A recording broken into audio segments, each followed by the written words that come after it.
काळाराम मंदिरात जायचं होतं तर आम्हाला समानता पाहिजे होती. आम्हाला मंदिरात प्रवेश जर भेटला तर कदाचित या धर्मामध्ये सर्व काही समान होते, म्हणून तो काळाराम मंदिरचा प्रवेश होता.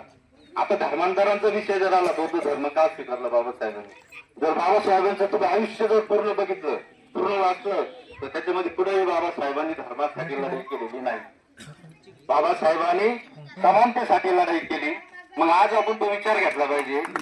बाबासाहेबांनी समानतेसाठी, समाजासाठी, समाजाच्या उद्धारासाठी जर विचार केला असेल, प्रयत्न केला असेल, संघर्ष केला असेल, तर आपण बाबासाहेबाला मंदिरातून काढलं आणि बौद्ध विहारात नेऊन घातलं. मंदिरातून काढलं आणि बौद्ध विहारात नेऊन घातलं. मग बघा, बाबासाहेबांचे विचार बौद्ध विहारात झाकून ठेवायचे. बाबासाहेब आमचे, बाबासाहेब बौद्धांचे, बाबासाहेब महाराजचे, बाबासाहेब मांगाचे, बाबासाहेब कमाराचे, बाबासाहेब एससीचे. का? आम्हाला आरक्षण दिलं म्हणून बाबासाहेब आमचे. ओबीसीला आरक्षण भेटलं त्या आंदोलनात, त्या कार्यक्रमात बाबासाहेब आमचे, कारण की बाबासाहेबांना आम्हाला आरक्षण दिलं.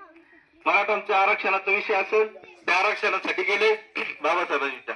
बाबासाहेब आरक्षणापुरते नव्हते, ते अर्थासाठी होते. आपल्या